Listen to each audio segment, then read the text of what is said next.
अगर नहीं होगा ना अधिकार पता, घर से उठाकर ऐसे ही घसीट कर ले जाएगा, पकड़ कर ले जाएगा। एक बार अगर अधिकार पता चल गया तो फिर ऐसे नहीं ले जा पाएगा। तो आखिर अधिकार कैसे पता करेंगे, कौन अधिकार है? तो गिरफ्तारी के समय आपके जो अधिकार है, ये अधिकार अगर आपको पता है ना, तो घबराने की जरूरत नहीं है, टेंशन लेने की जरूरत नहीं। ये जो अधिकार है, अगर आप ये अधिकार जान लिए ना, तो तुरंत आप सबक सिखा देंगे, तुरंत बता देंगे कि आपके अधिकार क्या है, क्या आपको ऐसे ले जा सकते हैं। देखें, यहाँ पर ये होता है कि गिरफ्तारी तो लोगों की होती ही है, गिरफ्तारी के लिए कानून बना हुआ, लेकिन बेवजह जो यानी कोई मतलब ही नहीं गिरफ्तारी का, और गिरफ्तारी का जो है कारण जो है ये बिना जाने ये आपकी गिरफ्तारी हो जा रही है, आपको घर से गिरफ्तार करके लेकर जाया जा रहा है। क्यों? आपका वारंट है नहीं है, आप क्या क्या करेंगे? तो ये सब जानकारी अगर लोगों को पता है ना, अगर एक आम आदमी को पता है कि मेरे साथ जो है क्या कर सकता है, मेरी कब गिरफ्तारी हो सकती है, कब नहीं हो सकती है, मैंने कुछ नहीं किया है। ये होता है कि एक आपकी जो गिरफ्तारी हो रही है लेकिन आप उसमें कुछ किए नहीं है, आपकी कोई गलती नहीं है, तो आपका गिरफ्तारी होना क्या जायज है? क्या आपकी गिरफ्तारी हो सकती है? यानी दो कंडीशन उत्पन्न होता है। जब मान लेते पुलिस आपको गिरफ्तार करने आती है तो आपको पता है आप अपने जगह पर सही है और यहाँ पर आपने कोई अपराध नहीं किया, ठीक है, आपने कोई अपराध नहीं किया। तो देखें, जो व्यक्ति है कोई अपराध नहीं किया, उसकी गिरफ्तारी हो रही है, अब फिर भी पुलिस आपको गिरफ्तार यहाँ पर करती है, तो एक हो गया कि इस सिचुएशन, इस कंडीशन में जो है हम क्या करेंगे, आपने कोई अपराध नहीं किया, ठीक है। और दूसरा जो कंडीशन होता है कि आपसे कोई गलती हो गया, आपको पता है कि आप गलती कर दिए हैं, है ना, आपसे यहाँ पर कोई जो है ये गलती यहाँ पर वो हो गया है। तो देखें, ये जो समस्या है, ये जो सिचुएशन है, यहाँ पर ये जानना आपके लिए बेहद जरूरी है। एक तो उसी समय, जिस समय आपको गिरफ्तार किया जा रहा ना, उसी समय पुलिस को बताना होगा कि आपको किस अपराध में, आरोप में गिरफ्तार किया जा रहा, कौन सा आरोप में, आखिर जो आपकी गिरफ्तारी हो रही है तो किस आरोप में आपको गिरफ्तार कर रही है पुलिस, ये उसी समय बताना होगा। और ये तो भारतीय संविधान में ही है, अनुच्छेद जो 22(1) है, उसी के तहत एक आम आदमी को अधिकार दिया गया है कि अगर एक आम आदमी की गिरफ्तारी होती है तो उस व्यक्ति को कारण जानने का अधिकार है, उस व्यक्ति को पुलिस को जो है पूछने का अधिकार है कि हमको बताइए आप किस वजह से मुझे गिरफ्तार कर रहे हैं, कौन सा आरोप है, यानी आप बताएंगे ना कौन आरोप लगाया है। तो पुलिस को बताना होगा आपको किस अपराध में गिरफ्तार किया जा रहा है। उसके बाद देखें, अब कोई व्यक्ति की गिरफ्तारी होती है, कोई व्यक्ति अगर मान लेते हैं गिरफ्तार हो गया, तो उसके बाद क्या करेगा, अपना बचाव के लिए जो भी हो सके वो प्रयास करेगा कि हम बच जाएं। तो वकील से सलाह लेने का अधिकार, गिरफ्तार व्यक्ति को अपनी पसंद से जो है ना वकील से कानूनी सलाह लेने और बचाव करने का अधिकार है। जो व्यक्ति गिरफ्तार हो गया ना, तो वो अब कानूनी सलाह लेगा और उसके बाद अपना बचाव वो कैसे करेगा, उसका पूरा प्रयास अब करने वाला है। तो एक ये भी उसका अधिकार है। ये सभी आपके अधिकार हैं। 24 घंटे के अंदर मजिस्ट्रेट के सामने पेश होने का भी अधिकार है। ऐसा नहीं आपको गिरफ्तार करके जो है लॉकअप में रखे हुए है। पुलिस किसी व्यक्ति को 24 घंटे से ज्यादा यानी कह सकते हैं ना, यात्रा समय छोड़कर हिरासत में नहीं रख सकती बिना मजिस्ट्रेट के आदेश के, ठीक है। यात्रा मतलब कहीं पेश करने के लिए हम लेकर जा रहे हैं तो वो सब समय जो है, या जाने आने में जो समय लगा उसकी बात नहीं है, लेकिन यानी 24 घंटे पुलिस का जो लॉकअप है उससे अधिक समय वो पुलिस के द्वारा लॉकअप में नहीं रखा जा सकता। मजिस्ट्रेट के आदेश के बाद रखा जा सकता है, मजिस्ट्रेट का अगर आदेश हो गया तो रखा जा सकता है, नहीं तो मजिस्ट्रेट के सामने जो है 24 घंटे के अंदर क्या करना पड़ेगा, पेश करना पड़ेगा। चुप रहने का अधिकार, ठीक है। व्यक्ति को ऐसे सवाल देने के लिए मजबूर नहीं किया जा सकता, सवाल का जो जवाब है यानी ऐसे जवाब देने के लिए मजबूर नहीं किया जा सकता जिससे वह खुद अपराधी साबित हो, ठीक है। तो यानी आप समझ सकते हैं कि ये चुप रहने का उसको अधिकार है, आप उस पर दबाव नहीं बना सकते, ठीक है। वो आप जो भी स्टेटमेंट दे रहे हैं उस स्टेटमेंट को सुनना होगा, आपको दबाव बनाकर ये नहीं कहना कि यही आपको बोलना है। अब देखें, गिरफ्तारी की सूचना परिवार दोस्तों को देने का अधिकार, जो गिरफ्तारी है ना उसकी यहाँ पर अगर बात करें, जो सूचना है ना, ठीक है, सूचना ये हम किसको दे रहे हैं, गिरफ्तारी की सूचना हम दे देते हैं परिवार, ठीक है, परिवार को, दोस्तों को देने का अधिकार। गिरफ्तार व्यक्ति को किसी रिश्तेदार या मित्र को गिरफ्तारी की जानकारी दी जानी चाहिए। गिरफ्तारी जो है यानी अरेस्ट मेमो का अधिकार है। पुलिस को गिरफ्तारी का रिकॉर्ड बनाना होता है जिसमें समय, तारीख, गवाह की जानकारी होती है। मेडिकल जांच का भी अधिकार है। गिरफ्तार व्यक्ति अपनी सुरक्षा के लिए मेडिकल जांच की मांग कर सकता है। हो सकता है उसको कोई बीमारी हो, बुखार हो, तबीयत खराब हो, वो अस्वस्थ हो, ऐसे सिचुएशन में यानी पुलिस हो सकता है उस व्यक्ति को इलाज की जरूरत हो, यानी गिरफ्तार करके उसको जेल जाने की अभी फिलहाल जो है उसका सिचुएशन नहीं हो।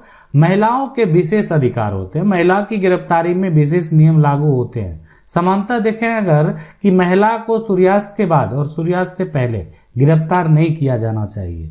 ये यहाँ पर जो है कंडीशन है, लेकिन बहुत ऐसे सिचुएशन है, बहुत सारे ऐसे कंडीशन है जहाँ पर कि गिरफ्तारी होती भी है।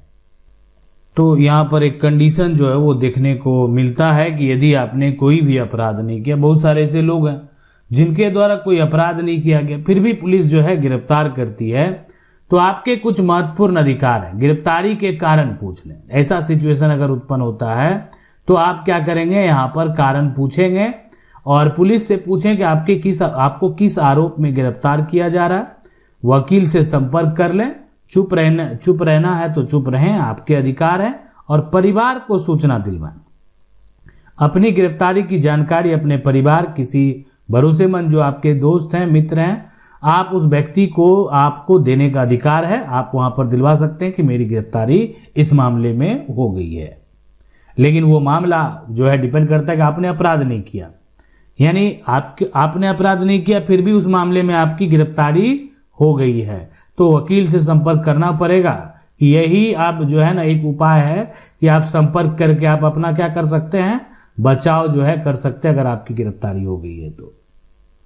अब देखें इसमें और है कि 24 घंटे के अंदर मजिस्ट्रेट के सामने पेश होना जरूरी है। पुलिस आपको मजिस्ट्रेट के सामने पेश करना होता है। झूठे केस में कानूनी उपाय यानी आप जमानत के लिए आवेदन कर सकते हैं। जरूरत पड़ने पर झूठी कार्रवाई के खिलाफ अदालत में जा सकते हैं। सबूत और रिकॉर्ड सुरक्षित रखें। गिरफ्तारी की तारीख, समय, पुलिस अधिकारी का नाम आदि भी नोट कर लें यदि संभव हो तो। ठीक है, तो यानी आप जिसको बता रहे हैं तो आप एक तरह से जो भी साक्ष्य है, जो भी सबूत है, ये भी रखना बेहद जरूरी है। किस पुलिस अधिकारी के द्वारा गिरफ्तार किया गया, किस समय आपकी गिरफ्तारी हुई है, कहाँ से हुई है, ये सारा कुछ आपको अपने माइंड में या कहें लिखित तौर पर सुरक्षित रखें ताकि आपको अपने वकील को ये सारी जानकारी देनी पड़ सकती है। अब देखिए बहुत सारे जगह पर देखें जमीन का विवाद होता है। जमीन विवाद में मारपीट हो जाता है तो मामला सिर्फ जमीन का नहीं रह जाता बल्कि मारपीट, चोट से जुड़े आपराधिक कानून भी लागू हो सकते हैं। तो ये भी है कि तुरंत सुरक्षा, मेडिकल जांच जो है बेहद जरूरी है। अगर कोई व्यक्ति घायल हो गया, ठीक है, आज मान लेते हैं कि आपको कोई घायल कर दिया और आपको घायल कर दिया तो आप जो है यानी क्या करेंगे, इलाज में जाएंगे।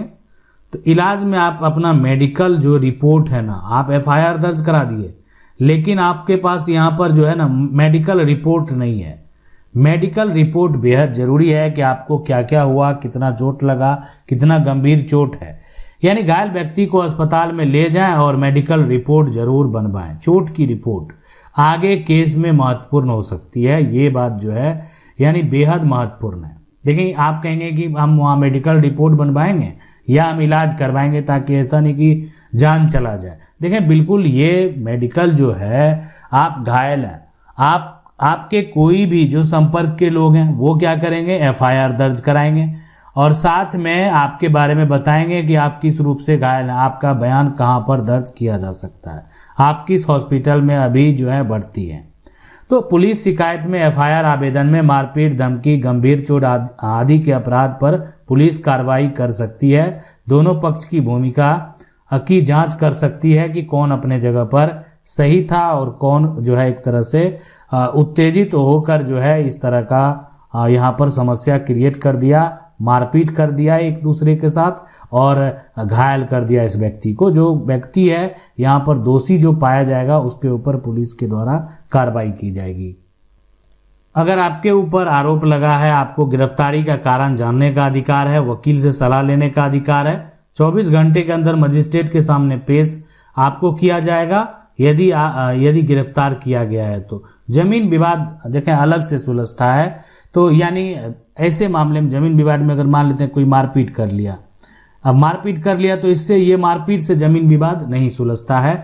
यानी मारपीट कर लिए तो अब दोनों के ऊपर जो ये है, यानी जो मारपीट किया, जो एक तरह से किसी को गंभीर चोट पहुंचाया, दोनों पक्ष जो है एक दूसरे को गंभीर चोट पहुंचाया, तो दोनों को के ऊपर कार्रवाई होगी। तो जमीन का मालिकाना हक, कब्जा, रसीद, रजिस्ट्री, ये सब का फैसला नहीं होता है।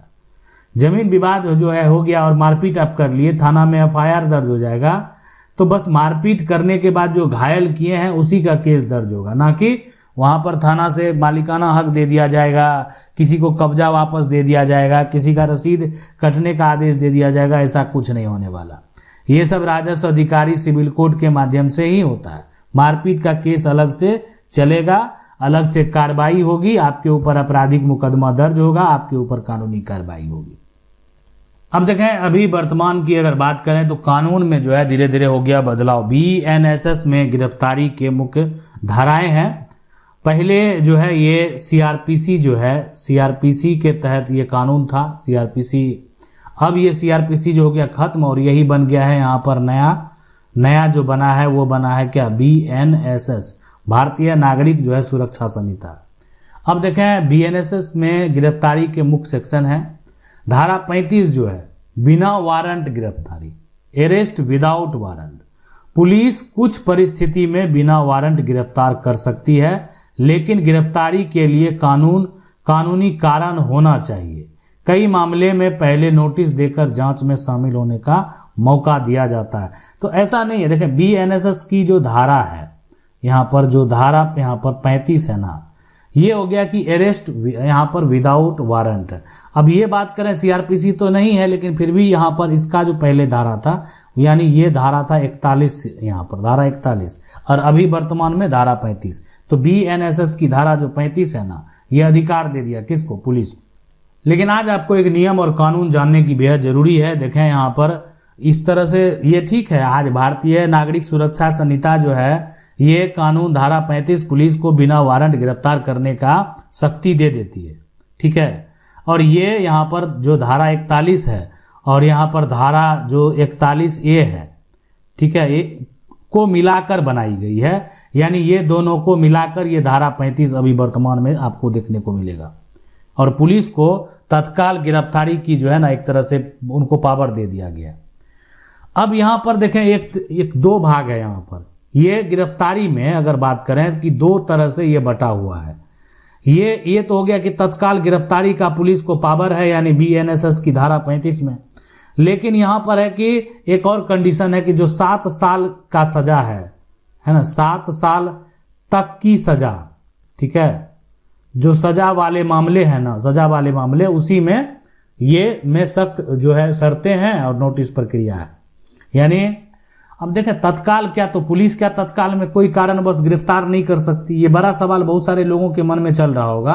तो देखें हम आपको बता दें कि पुलिस जो है, कोई भी अगर मामला है, पुलिस के सामने हम अपराध हो गया, मान लेते हैं कोई ऐसा अपराध हो गया, अब साक्ष्य जुटाने की जरूरत नहीं, पुलिस जो है खुद साक्ष्य है कि जो, यानी पुलिस के सामने अपराध कर दिया कोई व्यक्ति, ऐसा है कि पुलिस वहीं पर खड़ी है, पुलिस के सामने, थाना के सामने क्या कर दिया, पुलिस वहां पर खड़ी है और उसके सामने अपराध हो गया। तो यहाँ पर ऐसे सिचुएशन में कोई व्यक्ति पुलिस अधिकारी की मौजूदगी में अगर कोई अपराध करता है तो उसकी गिरफ्तारी होगी। 7 साल से अधिक की सजा वाले जो मामले हैं तो उसमें यहाँ पर जो है पुलिस जो है गिरफ्तार करेगी। उसमें गिरफ्तारी जो है, यहाँ पर गिरफ्तारी होना है कब, जब यहाँ पर जो सजा है ना, सजा वो कब हो, 7 साल से ज्यादा हो, ठीक है, 7 साल से अधिक अगर सजा है तो गिरफ्तारी वो तय है।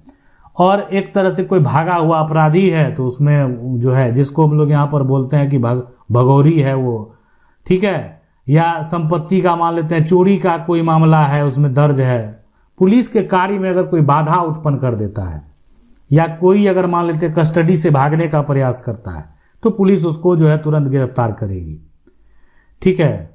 तो ये सब जो कंडीशन है ना, ये हो गया, कंडीशन लग जाता है। 7 साल वाला जो से कम अगर सजा है कोई मामले में, तो उसमें पुलिस ऐसे जो है गिरफ्तार नहीं कर सकती। उसमें यानी पुलिस को अब जो है एक तरह से ये आप अपनी आंखों के सामने अगर वो गिरफ्तार करता है, पुलिस की आंखों के सामने अगर एक तरह से कोई क्राइम कर देता है, तभी उसकी गिरफ्तारी होगी। तो 7 साल से कम अगर सजा वाला कोई भी मामला है तो उसमें पुलिस जो आपको हाथ नहीं लगा सकती है। लेकिन गिरफ्तारी के लिए यानी कानूनी कारण होना चाहिए। कई मामलों में नोटिस देकर जांच में शामिल होने का मौका दिया जाता है कि आपको हम नोटिस भेज रहे हैं, आप इस जांच में जो है वो शामिल होइए। तो गिरफ्तारी के लिए जो नियम और कानून बनाए गए हैं, तो यहाँ पर जो है धारा जो 36 है BNSS का गिरफ्तारी का जो प्रक्रिया है, यानी अगर यहाँ पर देखा जाए तो जो पुलिस है, ठीक है, यानी मान लेते हैं कोई भी पुलिस है, तो उनको प्रक्रिया जो है सही प्रक्रिया को फॉलो करते हुए, ठीक है, यहाँ पर जो है सही यहाँ पर प्रक्रिया जो है उसको फॉलो करते हुए क्या करना है, यानी जो प्रक्रिया है वो सही प्रक्रिया होना चाहिए और उसको फॉलो करना है। और उसके बाद यहाँ पर जो गिरफ्तारी है वो करना है, ठीक है। उसके बाद जो है यहाँ पर BNSS की धारा जो है वो 38 है, वकील से मिलने का अधिकार। तो जब धारा है, गिरफ्तार व्यक्ति को अपनी पसंद के वकील से मिलने का अधिकार है। और ये कहाँ है, धारा 38 में BNSS में यह स्पष्ट तरीके से कहा गया कि देखें, अगर आप किसी को गिरफ्तार करके लॉकअप में बंद करते हैं तो उस व्यक्ति को अपने वकील से मिलने का अधिकार है। वो अगर ये कहना चाहता है कि हम अपना वकील से बात करना चाहते हैं, हम वो अपना वकील से मिलना चाहते हैं, तो उसको उसके वकील से जो है मिलने दिया जाएगा। उसके बाद धारा 47 है BNSS जो है गिरफ्तारी का कारण बताना। गिरफ्तार व्यक्ति, आप गिरफ्तार कर लिए व्यक्ति को, उसको कारण जो है वो बताना चाहिए, उसे किस आधार पर गिरफ्तार जो है वो किया गया है।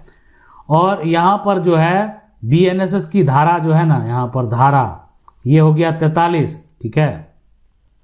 और CRPC की जो धारा है, CRPC की धारा यहाँ पर जो ये BNSS की धारा 47 जो है 47, ठीक है। तो CRPC की धारा जो है ये धारा 50 है, 50। तो यानी ये पुराना कानून है, अब ये वही है। यहाँ पर जो नियम है थोड़े थोड़े बदलाव किए गए हैं। अब धारा 48 है, परिवार मित्र को सूचना। गिरफ्तारी की जानकारी किसी रिश्तेदार को देंगे तो इसका अधिकार है। ये भारतीय नागरिक सुरक्षा संहिता में लिखा हुआ है। इसका धारा भी है कि गिरफ्तारी की जानकारी जो है देने का कानून आपको अधिकार देता है। उसके बाद धारा 58 जो BNSS है, 24 घंटे में मजिस्ट्रेट के सामने पेशी करने का। तो ये देखें, ये पहले ऐसा नहीं कि ये पहले भी था, धारा जो CRPC में है ये पहले धारा 57 बहुत यानी पॉपुलर धारा CRPC जो है CRPC, अब वही है यहाँ पर धारा 58। पुलिस बिना मजिस्ट्रेट के आदेश के 24 घंटे से अधिक हिरासत में नहीं रख सकती है। अगर ऐसा करती है तो फिर आगे समस्या पुलिस के ऊपर भी यहाँ पर हो सकता है, उत्पन्न हो सकता है। उसके बाद देखें, ये सब तो ठीक है। अब यहाँ पर एक जो सबसे बड़ी बात है कि धारा जो है ना 187 है, ठीक है। अगर देखें इसकी बात करें, ये जो धारा है ना, ये पहले CRPC का जो धारा है, CRPC की धारा ये 167 और अभी ये धारा BNSS की धारा 187 है, पुलिस रिमांड और न्यायिक हिरासत। ये दोनों हम आपको बताएंगे, यानी दोनों के लिए जो है कोर्ट का फैसला भी बताएंगे, दोनों के लिए क्या क्या नियम कानून है ये भी बताएंगे। लेकिन आगे ये आप समझ लें बेसिक ये कि आगे हिरासत के लिए मजिस्ट्रेट का आदेश जरूरी होता है। अब यहाँ पर धारा 187 में जो बड़ा यहाँ पर देखने को मिला, देखें पहले अब सही था कि अब सही है, ये तो आप सुनेंगे तो आप जो है खुद डिसाइड करेंगे। तो देखें ये किसके लिए सही था, किसके लिए गलत था। तो CRPC की अगर बात करें तो CRPC की जो धारा है ये धारा 167, धारा 167, इसमें क्या नियम है पता है? CRPC का ये जो नियम था ना, इसमें कि एक तरह से किसी को भी अगर किसी का भी गिरफ्तारी अगर होता था, कोई व्यक्ति है उसकी अगर यहाँ पर गिरफ्तारी हो गया, उसको गिरफ्तार कर लिया।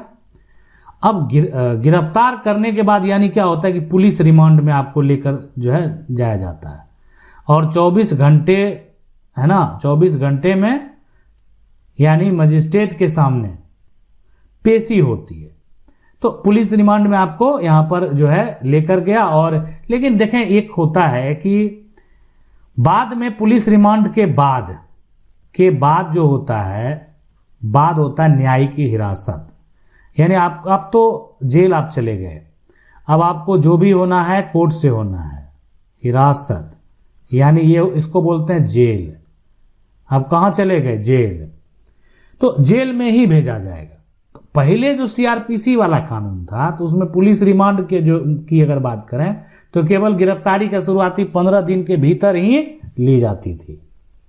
यानी 15 दिन के भीतर। ये सीआरपीसी में जो हुआ कि ये धारा जो है, गिरफ्तारी हुई, पुलिस रिमांड, तो इसमें एक कंडीशन आ गया था कि पुलिस रिमांड जो आप दोबारा आप मांगेंगे कोई पूछताछ करने के लिए, तो यहाँ पर जो शुरू का दौर है ना, शुरुआती, ठीक है, शुरुआती 15 दिन आपको समय दिया गया कि 15 दिन में ही आप एक बार पुलिस रिमांड जो है मांग सकते हैं, भीतर ली जा सकती है। बीएनएस की धारा 187 आप जब आ जाता है तो इसी के जगह आप देखें कि यहाँ पर एक कानून आ गया जो नया है, बीएनएसएस की धारा जो है 187। उसमें भी गिरफ्तारी हुई है ना, गिरफ्तारी हुई। पुलिस रिमांड जो है शुरुआती 15 दिन के बाद भी ली जा सकती है। मतलब यहाँ पर कस्टडी के पहले यानी 40 दिनों समानता मामले में, और या पहले 60 दिनों गंभीर मामले में, ठीक है, पार्ट बाय पार्ट जो है पुलिस रिमांड यहाँ पर मांगा जाता। तो मतलब यहाँ पर हो गया 40 से कितना, 60 दिन। ये अंतर देखने को मिला। यानी रिमांड जो है एक तरह से पार्ट बाय पार्ट में लिया जा सकता है, ठीक है, लेकिन एक बार में अधिकतम पुलिस रिमांड 15 दिन से ज्यादा नहीं होगा। तो ये जो कंडीशन है ना, यानी आपको जो कस्टडी में लिया जाता है तो क्या होता है, देखें, कस्टडी का, पुलिस कस्टडी का जो है, काहे की जांच प्रक्रिया जब चलेगा ना तो मजिस्ट्रेट जो है यहाँ पर कह सकते हैं पुलिस हो गया एक तो, प्लस जो है यहाँ पर जो न्यायिक, यहाँ पर न्यायिक है उसका सीमा तय हो गया है, ठीक है, आप कह सकते हैं 60 से 90 दिन। और उसके बाद जो है ना, जिसको हम क्या बोलते हैं, ये होता है चार्जशीट। आप ये सुने होंगे पुलिस के द्वारा, तो पुलिस के द्वारा वही चार्जशीट हो गया आरोप पत्र। अरे आपके ऊपर जो आरोप लगा है, पुलिस आपको गिरफ्तार की है, तो पुलिस के द्वारा वो क्या करना पड़ेगा, कोर्ट में देना पड़ेगा। ये है क्या आखिर में, ये है आरोप पत्र, ठीक है। तो दाखिल नहीं अगर कर पाती है तो फिर व्यक्ति को, मान लेते किसी के ऊपर जो है ना आरोप जो लगाया गया है वो पुलिस के द्वारा दाखिल नहीं किया गया, तो उसको क्या मिल जाएगा, यानी बेल, यानी, और ये बेल होता है डिफॉल्ट बेल, ठीक है, और डिफॉल्ट बेल जो है यहाँ पर दिया जाता है। तो बहुत सारे देखें, आपके मन में सवाल चल रहा होगा कि जो न्यायिक कस्टडी है और पुलिस कस्टडी है, दोनों में आखिरकार अंतर क्या है। बहुत लोगों के मन में ये जो है सवाल चलता होगा। देखिए, हम आपको ये भी बता दें, एक जो मतलब पुलिस अगर किसी व्यक्ति को गिरफ्तार अगर कर लिया, मान लेते हैं, तो एक हो जाता है यहाँ पर जिसको बोलते हैं कि न्यायिक कस्टडी, ठीक है, न्यायिक जो है कस्टडी, और दूसरा जो एक न्यायिक कस्टडी हो गया, और दूसरा जो है यहाँ पर वो हो गया क्या, पुलिस रिमांड। पुलिस यहाँ पर जो है यहाँ पर पुलिस कस्टडी, ये भी कहें कस्टडी, ठीक है। अब देखें यहाँ पर जो है न्यायिक जो है कस्टडी और पुलिस कस्टडी में अगर अंतर की बात करें तो ये जो है ना कि मान लेते हैं कि पुलिस रिमांड जो हो गया, ठीक है, ये हो गया मतलब पुलिस लॉकअप में अगर आप बंद हैं तो ये हो गया ये पुलिस कस्टडी, और उसके बाद जो है न्यायिक अगर आप जेल में बंद हैं तो जुडिशियल कस्टडी हो गया। तो यानी इसमें जो हो गया वो हो गया क्या, यहाँ पर लॉकअप, और इसमें क्या हो गया, जेल। तो ये तो समझ में आ गया होगा कि कहाँ कौन हो गया न्यायिक में, तो जेल अगर चले गए तो आप अब न्यायिक हिरासत में हैं। अब पुलिस अधिकारी मजिस्ट्रेट की अनुमति के बिना किसी समय जो है पूछताछ यहाँ पर मतलब नहीं कर सकते। ये बात आप समझ लें कि क्या होता है कि अब अगर मान लेते हैं आप लॉकअप में हैं तो पुलिस अधिकारी कभी भी आकर आपसे पूछताछ बैठकर करना शुरू कर देंगे, लेकिन अगर आप जेल में हैं तो पुलिस अधिकारी आपसे सीधी तौर पर जो है एक बिना अनुमति का, यहाँ अनुमति लिए हुए बिना अनुमति पूछताछ, ये जो है संभव अब यहाँ पर नहीं है। नहीं कर सकती, पुलिस सीधे पूछताछ नहीं कर सकती न्यायिक हिरासत वाले जो न्यायिक कस्टडी में है। इसीलिए बहुत लोग जो है ना पुलिस का जो है टॉर्चर से बचने के लिए डायरेक्ट जाकर कोर्ट में क्या कर देता है सरेंडर, कि हमको डायरेक्ट जेल, हमको जेल ही जाना है डायरेक्ट, हमको कहीं पर लॉकअप में जाने की जरूरत नहीं, पुलिस कस्टडी में जाएंगे और हो सकता है कोई पुलिस को उसका जान पहचान वाला होगा तो अंदर में पकड़ के मारेगा भी, क्या कर सकता है, कोई गारंटी नहीं है। तो पहले जाकर कहाँ चल गया जेल में, अब पुलिस हमसे पूछताछ नहीं कर सकती है। पुलिस को लेकिन क्या है, यानी न्यायिक हिरासत से जो है अपनी कस्टडी जो है वो मांग कर सकती है पुलिस कि हमको दीजिए, हम ही तो फिर जो है एक तरह से आरोप पत्र दाखिल करेंगे, या नहीं करेंगे तो फिर तो इसको बेल ही मिल जाएगा। तो ये पूरा सिस्टम इसी तरीके से कार्य करता है। तो इसमें जो है यानी न्यायिक कस्टडी में जो पूरा होता है ना, एक देख रेख जो होता है, ये जेल प्रशासन है, ठीक है, जेल प्रशासन हो गया। जेल प्रशासन यहाँ पर जो है पूरा देख रेख करता है, लेकिन यहाँ पर जो है पुलिस कस्टडी में यहाँ पर जो पुलिस अधिकारी है उनका पूरा देख रेख रहता है, उनकी मौजूदगी में जो होना है वो होता है। तो ये पूरा सिस्टम है, इसी प्रकार से ये पूरा सिस्टम जो है यहाँ पर कार्य करता है। अब गिरफ्तारी के समय आपके अधिकार की अगर बात करें तो डीके यहाँ पर Basu versus state of West Bengal की यहाँ पर देखें तो इस फैसले में सुप्रीम कोर्ट ने गिरफ्तारी और पुलिस हिरासत के लिए कुछ जरूरी नियम यहाँ पर बताए हैं। गिरफ्तारी करते समय पुलिस को अपनी पहचान बतानी होगी। गिरफ्तार व्यक्ति को गिरफ्तारी का कारण बताना बेहद जरूरी है। अरेस्ट मेमो यहाँ पर गिरफ्तारी ज्ञापन बनाना होगा, जिससे गिरफ्तारी की तारीख, समय, गिरफ्तार व्यक्ति के हस्ताक्षर, गवाह की जानकारी जो है वो होनी चाहिए। गिरफ्तार व्यक्ति के परिवार मित्र को सूचना देने का अधिकार है। हिरासत में व्यक्ति की सुरक्षा की जिम्मेदारी पुलिस की होगी। मेडिकल जांच रिकॉर्ड बनाए रखने का भी निर्देश दिए गए हैं। तो ये जो जजमेंट है, ये जो फैसला है, इसमें गिरफ्तारी को लेकर यानी जो नियम एक तरह से बताए गए हैं, यानी इस नियम को फॉलो किया जाता नहीं किया जाता, ये तो आपको बताना है। आशा करते हैं वीडियो अच्छा लगा होगा। वीडियो को लाइक जरूर कर दें। चैनल को पहली बार देख रहे हैं सब्सक्राइब करके जो बेल आइकन है उसको जरूर दबा लें। मिलते हैं अगले वीडियो में, तब तक के लिए जय हिंद।